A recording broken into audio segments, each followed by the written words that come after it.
MG has committed a mistake by removing this DCT and बड़ी गाड़ी में आपको थोड़ी सी फीलिंग आएगी कि छोटा इंजन अंडरडन लग रहा है इनके व्हील आर्चेस के हिसाब से। Under thigh support perhaps the best in the segment, in fact to a large extent मैं ये कह सकता हूँ BMW और मर्सिडीज में भी इतना अच्छा अंडर थाई सपोर्ट नहीं होता, मुश्किल से ही यहाँ पे बैठ पाओगे।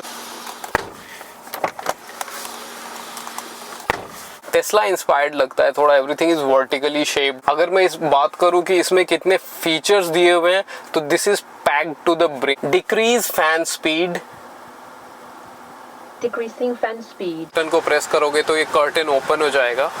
माइक्रो सेकंड का टर्बो लैग है but almost negligible turbo lag है। थोड़ा सा बॉडी रोल है इस गाड़ी में। Address the elephant in the room, बहुत नोटोरियस हो गई थी अपनी लो फ्यूल इकोनॉमी के लिए। सेंटर में थोड़ा सा डेड है स्टीयरिंग, उस मामले में इस गाड़ी का कोई कंपैरिजन नहीं है। स्वागत है आपका हमारे चैनल नर्ड कार रिव्यूज पे। तो आज का रिव्यू करेंगे MG हेक्टर प्लस का। ये DCT वेरिएंट है। So the biggest question that we will answer today is whether MG has committed a mistake by removing this DCT and introducing the CVT। But before that we are a new channel and if you like what we do please do consider subscribing to the channel and like any of the video that you see. So let's start with the video. ये आपको बड़ा सा MG का लोगो और यहाँ पे Morris garages लिखा हुआ है। उसके बाद आप इसका ग्रिल देख सकते हो, बहुत बड़ा है। If you one of those guys जिसको बड़े ग्रिल्स पसंद है तो you will absolutely love it. It's very big, covers the entire front bonnet of the car. उसके बाद ये है आपके DRLs, इसी में आपको इंडिकेटर और ये हाई बीम दिए हुए हैं दोनों साइड में। आप देख सकते हो क्रोम पैटर्न भी दिया हुआ है इसको कवर करने के लिए। So with MG one of the things is कि अगर आपको क्रोम बहुत ज़्यादा पसंद है तो MG बहुत ज़्यादा क्रोम यूज़ करता है अपनी गाड़ियों में। टू अ लार्ज एक्सटेंट आपको लगेगा कि थोड़ा ओवर डन भी है बहुत लोगों के टेस्ट के हिसाब से, but anyway if you are one of those guys who likes chrome this is for you. चलिए इस गाड़ी की चाबी देखते हैं। तो पहले आप देखोगे दोनों तरफ थोड़ा लेदर में फिनिश दिया हुआ है। सो कोई MG का लोगो नहीं है, होल्ड करने में बहुत स्ट्रॉन्ग है, वेट भी है काफ़ी चाबी में। और ये आपको अनलॉक, लॉक और बूट रिलीज़ करने का ऑप्शन है। That's about it. तो अब आइए बात करते हैं इस गाड़ी के इंजन की। स्टार्टिंग विद आप देख सकते हो NVH लेवल कंट्रोल करने के लिए ये साउंड डेडनिंग मटेरियल यूज़ किया गया है जो कि सॉफ्ट टच और बहुत थिक है। इस इंजन की बात करें तो इतनी बड़ी गाड़ी में आपको थोड़ी सी फीलिंग आएगी कि छोटा इंजन है, क्योंकि 1.5 लीटर का इंजन है, टर्बो चार्ज है, 141 bhp और ऑलमोस्ट 250 न्यूटन मीटर्स का टॉर्क बनाता है। इसी आउटपुट का इंजन आपको क्रेटा में भी मिलेगा। तो कहीं ना कहीं ये फीलिंग आती है कि इतनी बड़ी गाड़ी में ये इंजन छोटा तो नहीं फील होता। वो हम बात करेंगे जब हम ड्राइव करेंगे। ये इंजन है पेट्रोल जो DCT के साथ कपल्ड किया गया है। अब जो MG हेक्टर आती है उसमें CVT किया गया बिकॉज ये बहुत नोटोरियस था बहुत लो फ्यूल इकोनॉमी देने के लिए। देवर मर्मरिंग्स की 5 से 6 का फ्यूल इकोनॉमी निकालता है, तो CVT इंट्रोड्यूस किया गया just to save the fuel economy. But in my opinion that's a big mistake because जब आप गेयर बॉक्स की हायरार्की की बात करते हो तो CVT के बाद टॉर्क कन्वर्टर और उससे ऊपर DCT आता है। मतलब ये 1 स्टेप डाउन नहीं 2 स्टेप डाउन किया है MG ने just to save fuel economy, और उसके बाद भी बहुत ज़्यादा इंप्रूवमेंट नहीं है। तो in my opinion that's a mistake, but will talk about that later जब हम ड्राइव रिव्यू करेंगे इस गाड़ी का। तो चलिए अब इस गाड़ी का साइड प्रोफाइल देखते हैं, starting with these roof rails. और फंक्शनल है, आप गैप देख सकते हो तो फंक्शनल रूफ रेल्स है, unlike a lot of cars जो कि बस SUV स्टांस देने के लिए करते हैं। उसके बाद कोई क्रोम डिटेलिंग नहीं है यहाँ पे, विच पर्सनली आई लाइक। बस नीचे में क्रोम डिटेल्स दिखेगा, बहुत ज़्यादा ओवरडन नहीं है क्रोम से। डोर हैंडल्स में थोड़े क्रोम के पैचेस दिए हुए हैं, आप देख सकते हो। उसके बाद ये साइड में रनिंग बोर्ड दिया हुआ है और ये मॉरिस गराजेस का बैजिंग है इसमें। उसके बाद देखते हैं ये थर्ड क्वार्टर जो है ये थोड़ा सा यहाँ पे नैरो डाउन किया गया है। तो जो थर्ड सीट में अगर कोई बैठेगा तो उसके पास जो कांच का स्पेस है वो थोड़ा कम लग रहा है मुझे। And these are the 18 inch wheels जो कि व्हील आर्चेस को अच्छे से फिल करते हैं, but 1 inch higher would have done more justice to the wheel arches because wheel arches square shape में और बहुत बड़े हैं। हालांकि ये टायर बहुत बड़ा है बट थोड़ा सा अंडरडन लग रहा है इनके व्हील आर्चेस के हिसाब से। तो चलिए अब इस गाड़ी का बैक साइड देखते हैं। यहाँ पे आप देखोगे रियर वाइपर्स भी दिए हुए हैं। उसके बाद ये MG का बड़ा लोगो, 360 डिग्री का कैमरा और हेक्टर प्लस की बैजिंग है। उसके बाद आप देखोगे ये जो टेल लाइट है पूरा थर्ड क्वार्टर तक प्रोट्रूड होता है। इट लुक्स वेरी लवली और सिक्वेंशियल टर्न इंडिकेटर्स के साथ आता है। उसके बाद आप देखोगे यहाँ पे सेफ्टी लाइट्स भी दी हुई हैं पीछे। और ये एग्जॉस्ट टिप्स जो कि फेक है, but in my opinion looks nice and gives a sporty feeling. अगर आपको बूट रिलीज करना है तो दो तरीके से आप रिलीज कर सकते हो, या तो चाबी में बूट रिलीज का फंक्शन है, उसको आप प्रेस करके रखोगे तो वो रिलीज हो सकता है। यहाँ पे बटन भी दिया है, उससे भी रिलीज कर सकते हो, but let's open it with the key. तो मैंने ये प्रेस कर दी है और आप देखोगे खुद ब खुद ओपन हो गई। बहुत हाई एंड कार्स में भी ये फंक्शन नहीं आता है। और अब आते हैं बूट स्पेस की तरफ। तो बूट स्पेस अगर सातों सीट अपनी जगह पे है तो 151 के अराउंड है, तो बहुत ज़्यादा नहीं है। दो छोटे बैग्स आप कैरी कर सकते हो। लेकिन जैसे ही आप इसका 6 और 7 सीट फोल्ड करोगे तो ये बूट बन जाता है लगभग 587 लीटर का बूट, और ये बहुत ही स्क्वायर शेप है और सीट भी बिल्कुल ही फ्लैट फोल्ड होती है, तो आप बहुत ही अच्छे से यूज़ कर सकते हो इसको। ये आपका फॉल्स फ्लोर दिया हुआ है, तो जैसे ही आप उसको हटाओगे आप देखोगे बिल्कुल भी लोडिंग लिप नहीं है, कोई भी सामान रख के आप उसको पुश कर सकते हो। उसके बाद यहाँ पे आता है थोड़ा सा स्पेस जिसमें कि टूल्स दिए हुए हैं आपको स्पेयर व्हील को अटैच करने के लिए। इसको बंद करने का मैकेनिज्म देखते हैं। यहाँ पे एक बटन दिया हुआ है, आप की से भी बंद कर सकते हो, बट जैसे ही आप इसको प्रेस करोगे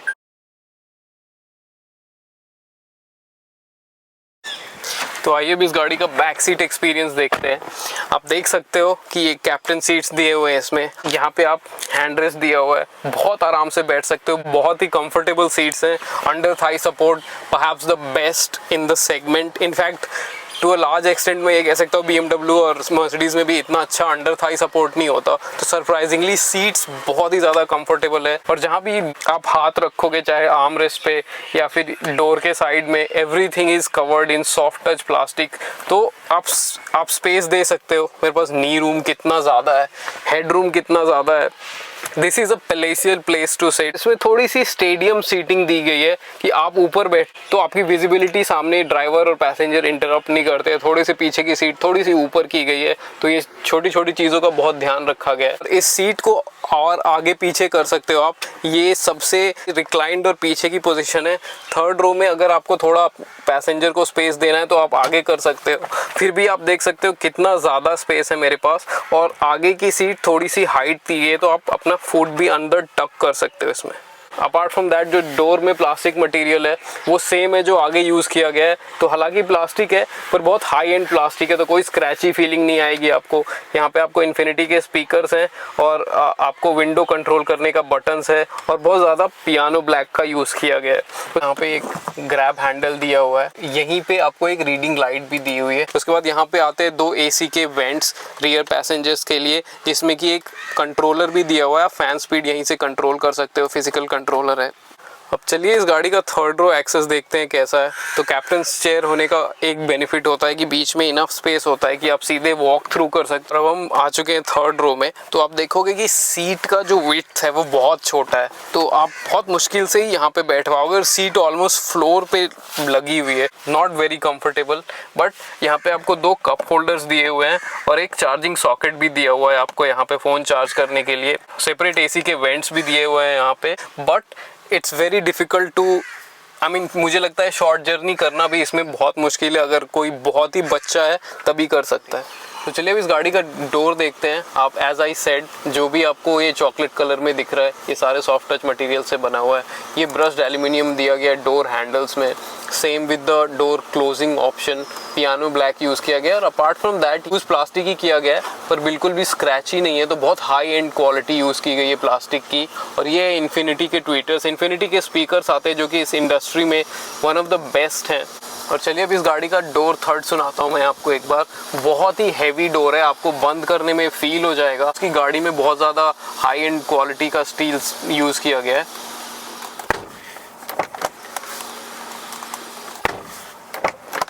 तो इस सेगमेंट में मैं कॉन्फिडेंस के साथ कह सकता हूँ कि चाहे XUV 700 की बात हो या सफारी की बात हो, इससे ज़्यादा भारी डोर आपको किसी भी गाड़ी में नहीं मिलेगा इस सेगमेंट में। तो आइए अब इस गाड़ी का फिट एंड फिनिश देखते हैं और मटेरियल क्वालिटी कैसी है वो देखते हैं। यहाँ पे आप देखोगे सॉफ्ट टच यूज़ किया गया है, but apart from that every place that you see is covered with scratchy plastics. तो जो आपको ये ब्राउन कलर में दिख रहा है ये सारे सॉफ्ट टच मटेरियल यूज किए गए हैं. Apart from that everything is scratchy. आप देखोगे बहुत ज़्यादा पियानो ब्लैक यूज किया गया है इसमें. तो जहाँ पे भी आप गियर बॉक्स के पास भी जो ड्राइव और रिवर्स या पार्किंग के जो सिंबल यूज किए गए हैं वो सारे के सारे पियानो ब्लैक में यूज किए गए हैं और उसको बॉर्डर किया गया ब्रश्ड एल्यूमिनियम फिनिश से. और ये आपको ड्राइव मोड सेलेक्ट करने का बटन भी थोड़ा सा एल्यूमिनियम फिनिश में दिया गया है. और अब बात करते हैं इसके इंफोटेनमेंट सिस्टम के बारे में. तो आप देखोगे ऐसे वर्टिकल है, पूरा टैबलेट की तरह स्टैंड करता है. तो ऐसा लगेगा कि कोई टैबलेट स्टक किया गया है इसमें. टेस्ला इंस्पायर्ड लगता है थोड़ा. एवरीथिंग इज वर्टिकली शेप्ड, चाहे वो एसी के वेंट्स हो. आप देखोगे थोड़ा लैगी लगेगा आपको जब भी कोई चीज आप प्रेस करोगे तो थोड़ा टाइम लगता है इसको स्टार्ट होने में. हालांकि सारे फंक्शंस दिए हुए हैं आपके पास. नेविगेशन दिया हुआ है, उसके बाद होम बटन पे जाने के लिए शॉर्टकट्स दिए हुए हैं. Everything is there but a bit laggy at best. जैसे आप कोई भी चीज टच करोगे तो थोड़ा सा टाइम लेता है उसको ओपन करने में. बट अगर मैं इस बात करूं कि इसमें कितने फीचर्स दिए हुए हैं तो this is packed to the brim. सारे फीचर्स दिए हुए आप देख सकते हो. मूड लाइटिंग भी आप कंट्रोल कर सकते हो. There are lot of options for mood lighting also. उसके बाद स्टोरेज है. एवरीथिंग इज देयर बट थोड़ा सा स्क्रीन लैगी है. And one of the biggest gripes is कि जो एसी के कंट्रोल्स है वो स्क्रीन में ही दिए हुए हैं. तो जब भी आप गाड़ी चलाओगे तो आपको इसमें से पूरा डील करना पड़ेगा. इसमें आप फैन स्पीड कंट्रोल करने के लिए या टेम्परेचर कंट्रोल करने के लिए भी आपको इस इंफोटेनमेंट सिस्टम का ही यूज करना पड़ेगा. फिजिकल बटन नहीं दिया हुआ है इसमें. हालांकि इसमें एक वॉइस कमांड सिस्टम है जिसको बोल के आप यूज कर सकते हो पर वो भी बहुत ज्यादा इंट्यूटिव नहीं है, जिसका मैं अभी आपको एक थोड़ा सा डेमो देता हूं. I'm here. Decrease fan speed. Decreasing fan speed. अगर आप इसको क्लियरली इंस्ट्रक्शंस दे पाओगे तो ये ले लेता है. बट आई स्टिल थिंक कि इतना ज़्यादा कंबरसम नहीं होना चाहिए एसी या फैन स्पीड कंट्रोल करना. एक छोटा सा नॉब इज ऑलवेज प्रेफरेबल. आइए इस गाड़ी का स्टीयरिंग देखते हैं. तो सारा सॉफ्ट टच मटेरियल से बना हुआ है. यहाँ पे आपको परफोरेशंस दिखेंगे. उसके बाद यहाँ पे सारे कंट्रोल दिए हुए हैं. MG वॉइस कमांड का कंट्रोल है ये वॉल्यूम अप डाउन का, कॉल पिक करने का, और उसके बाद ये आपको डिफरेंट सेटिंग्स यूज़ करने का. आप देख सकते हो उस इंफोटेनमेंट में बहुत सारे सिस्टम्स दिए हुए हैं जिसको आप यहाँ पे रिपीटेडली प्रेस करके डिफरेंट मेन्यूज में जा सकते हो. और काफ़ी बड़ा है. 2 एनालॉग डायल्स हैं और बीच में डिजिटल इंस्ट्रूमेंट क्लस्टर है. तो आपको टायर प्रेशर मॉनिटरिंग सिस्टम का इंडिकेशन भी दिखाएगा कि किस टायर में कितने प्रेशर्स हैं. नेविगेशन भी आप यहाँ से कंट्रोल कर सकते हो. Radio, phone, everything is there. तो आइए अब इसका 360 डिग्री कैमरा देखते हैं. एक्टिव गाइडलाइंस के साथ तो ज़रूर आता है 360 डिग्री है. मल्टीपल व्यूज़ भी आते हैं आपके पास. Back view, 360 view, overhead view और side view. But camera quality मेरे ख्याल से बहुत ज़्यादा इम्प्रूव हो सकती है. बहुत ग्रेनी फिनिश है. आजकल के स्टैंडर्ड के हिसाब से थोड़ा और इम्प्रूव किया जा सकता है. और अब देखते हैं इसके स्टोरेज ऑप्शंस. तो आप देखोगे 2 कप होल्डर्स दिए हुए हैं और जो बॉटम है वो रबर से बनाया गया है ताकि बॉटल्स मूव ना करें. यहाँ पे एक एम्बियंट लाइटिंग जैसा दिया हुआ है, मूड लाइटिंग टाइप. तो रात को अगर आप यूज़ करोगे तो बहुत खूबसूरत लगता है ये. और बिसाइड्स ये आपको अंधेरे में लोकेट करने में भी ईजी होगा. आइए इसका आर्मरेस्ट के नीचे का स्टोरेज स्पेस देखते हैं जो कि मेरे ख्याल से बहुत डीप है. तो काफ़ी चीज़ें आप इसमें स्टोर कर सकते हो. चलिए अब इस गाड़ी का ग्लव बॉक्स देखते हैं. तो आप देखोगे बहुत वेल डैम्ड है. And not only deep, this is also cooled glove box. तो अगर आप लॉन्ग जर्नीज में अपना कोई बेवरेजेस रखोगे तो बहुत कूल रहेगा ये. तो that way it's very well thought of. Apart from that आप देख सकते हो यहाँ पे एक सनग्लास होल्डर दिया गया है जो कि बहुत ही वेल डैम्ड है और ये फेल्ट मटेरियल है तो आपका सन ग्लासेस में कोई स्क्रैचेस नहीं लगेंगे. And these are the 2 lights जिसको आप यहाँ दबा के ऑन कर सकते हो. दोनों LED लाइट्स हैं. उसके बाद ये सनरूफ के मैकेनिज्म है. तो जैसे ही आप इसको बटन को प्रेस करोगे तो ये कर्टेन ओपन हो जाएगा. और उसके बाद अगर आपको अपना ऊपर का कांच खोलना है तो इससे आपका ऊपर का कांच भी खुल जाता है. तो चलिए अब इस गाड़ी को ड्राइव करके देखते हैं. मैंने ये D में डाली. इलेक्ट्रॉनिक पार्किंग ब्रेक है. इसको मैंने डिसंगेज किया और ब्रेक छोड़ते ही गाड़ी आगे बढ़ रही है. स्लो स्पीड्स में बिल्कुल भी आपको जर्क फील नहीं होगा जो कि DCTs में जनरली फील होता है. बट इसमें बहुत अच्छे से कैलिब्रेट किया गया. और मैं अब आपको थोड़ा सा पेडल प्रेस करके दिखाऊंगा कि गाड़ी का रिस्पांस कैसा है. तो बहुत अभी गाड़ी की स्पीड है लगभग 10 से 11 के बीच में. मैं अब पेडल प्रेस कर रहा हूँ तो आप देख सकते हो थोड़ा सा माइक्रो सेकंड का टर्बो लैग है but almost negligible turbo lag है. और बहुत क्विकली पावर जनरेट करती है। तो जो एक स्केप्टिसिज्म था कि 1.5 इतनी बड़ी गाड़ी के लिए बहुत ज़्यादा छोटा इंजन है, वो मुझे लगता है कि मिथ है। Most of the people will not be even able to use जो 145 के अराउंड bhp निकालती है, उतना भी आप यूज़ नहीं कर पाओगे। Apart from that, one great thing that I see about this car is the suspension. बहुत ही फ्लोटी सस्पेंशन है। इनफैक्ट जो मैंने आपको कहा था कि व्हील आर्चेस में जो व्हील्स हैं वो थोड़े से छोटे हैं, उसका बेनिफिट ये है कि बहुत अच्छे से सस्पेंशन जो है अंडुलेशंस को एब्जॉर्व करता है। कुछ पाते हो तो कुछ आपको खोना भी पड़ता है, और यहाँ पे जो हमने खोया है वो है थोड़ा सा बॉडी रोल है इस गाड़ी में। बहुत बड़ी गाड़ी है और इतना सॉफ्टली स्प्रंग सस्पेंशन है, तो थोड़ा सा बॉडी रोल और साइड टू साइड मूवमेंट होगी, स्पेशली अगर आप पीछे की सीट्स पे बैठे हुए हो तो। Let's address the elephant in the room, this 1.5 DCT। तो जो अभी की MG हेक्टर आ रही है उसमें DCT को डिसकंटिन्यू करके CVT उसकी जगह पे लेके आए हुए हैं वो लोग। कारण ये था कि ये कार बहुत नोटोरियस हो गई थी अपनी लो फ्यूल इकोनॉमी के लिए। बहुत लोगों ने ये क्लेम किया कि 5 से 6 का एवरेज देती है ये गाड़ी, बट CVT के आने के बाद दे आर क्लेमिंग कि 2 से 3 का एवरेज उनका इंक्रीज हो चुका है, which is not a great amount of increment in the fuel economy, but what they have lost is DCT के बदले आपको CVT दे दिया गया है। तो गियरबॉक्स की हायरार्की में, जो कि मैंने आपको पहले भी बताया, DCT सबसे टॉप ऑफ द लाइन होती है, और उससे नीचे होता है टॉर्क कन्वर्टर, और उसके नीचे होता है CVT। Not only have they gone 1 step down, in fact they have chosen to go 2 step down only to increase the fuel economy by perhaps 2 kilometers per liter, which in my opinion is a big no-no, because ये गाड़ी DCT के साथ absolute GeM है। 1.5 litre में कभी भी आपको नहीं लगेगा कि छोटा इंजन है या इस गाड़ी के लिए सफिशिएंट नहीं है। फ्यूल इकोनॉमी, पेट्रोल गाड़ी जब भी कोई खरीदेगा इतनी बड़ी गाड़ी में, तो फ्यूल इकोनॉमी कोई भी इंजन, कोई भी गियरबॉक्स का कॉम्बिनेशन बहुत ज़्यादा निकाल के नहीं देगा। And if you are so concerned about fuel economy, better go for the diesel engine जो कि मैनुअल गियरबॉक्स के साथ आता है। वो आपको बहुत आराम से सिटी में 14-15 का और हाईवे पे 20-22 का एवरेज निकाल के देगी। I think that's somewhere MG has done a big mistake. I have driven the CVT also, it's not a bad combination, but CVT में वो जो रबर बैंड इफेक्ट होता है जहाँ पे इंजन बहुत ग्राउली फील करने लगेगा बट गाड़ी की स्पीड नहीं बढ़ती, which is not the case with CVT। 1 second के लिए भी गियर बॉक्स कब चेंज हो रहा है वो आपको फील नहीं आएगा, कभी भी पता नहीं चलेगा। But the best part is जैसे ही आप पेडल प्रेस करते हो गाड़ी में टर्बो, 1 माइक्रो सेकेंड का टर्बो लैग है, बट वो आपको BMW से लेके किसी भी गाड़ी में दिखेगा, और उतना ही है इसमें। बहुत ज़बरदस्त कैलिब्रेशन है। तो to a large extent I think कि जो भी इंसान को गाड़ी चलाने का शौक है वो अगर अभी भी CVT गियरबॉक्स को छोड़ के ये DCT अगर आपको सेकेंड हैंड भी मिलती है और फ्यूल इकॉनमी बहुत बड़ा कंसर्न नहीं है आपके लिए, I would suggest any day choose this DCT instead of that CVT। तो अब आइए इस गाड़ी का स्टीयरिंग फील देखते हैं। तो बहुत ज़्यादा कनेक्टेड आपको फील नहीं होगा कि रोड से कनेक्टेड फीलिंग है। और ऑफकोर्स इस सेगमेंट की गाड़ी में आप बहुत ज़्यादा ड्राइविंग इंथुसियाज्म नहीं एक्सपेक्ट कर सकते हो इतनी बड़ी गाड़ी से, तो कनेक्टेड उतना फील नहीं होता है। जैसे कि देखो मैं स्टीयरिंग घुमा रहा हूँ पर गाड़ी पे कोई असर नहीं है, गाड़ी सीधी ही चल रही है, मतलब सेंटर में थोड़ा सा डेड है स्टीयरिंग, जो कि again I am telling you बहुत कॉमन है। दिस इज नॉट समथिंग कि इसके साथ बहुत बड़ी प्रॉब्लम है, this is very common across most cars. कोई मेजर इशू नहीं है, बट रोड पे जब गाड़ी चल रही है आपके इनपुट के साथ गाड़ी इधर उधर मूव कर रही है, उतना ज़्यादा कनेक्टेड फील नहीं होगा, which is very common for these kind of cars. Is a very huge cars जिनकी सेंटर ऑफ ग्रेविटी हाई है, तो बहुत ज़्यादा कमांडिंग फील नहीं होता है कभी भी। और इस सेगमेंट में ये कम्पीट करती है XUV 700 से, टाटा सफारी से।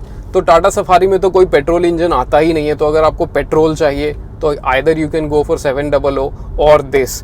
एंड 700 का 2 लीटर का engine, my god that's phenomenal, no doubts about it. 200 bhp का पावर निकालता है, तो इससे पावर आउटपुट भी बहुत ज़्यादा है, टॉर्क आउटपुट भी इस गाड़ी के कंपैरिजन में बहुत ज़्यादा है उसमें, और वो टॉर्क कन्वर्टर यूज़ करता है। ऑन द कॉन्ट्ररी अगर आप नई वाली लोगे तो वो CVT यूज़ करता है, और ये है DCT।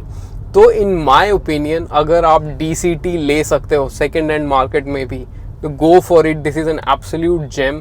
DCT का कंपैरिजन कभी भी किसी भी गियर बॉक्स के साथ नहीं हो सकता, बिकॉज DCT गियर बॉक्स की हायरार्की में सबसे न्यूमरो यूनो है, और वो इस गाड़ी को चलाने के बाद आपको फील होगा। तो अगर मैं कंक्लूड करूँ, if you drive your cars yourself, may be this is not for you.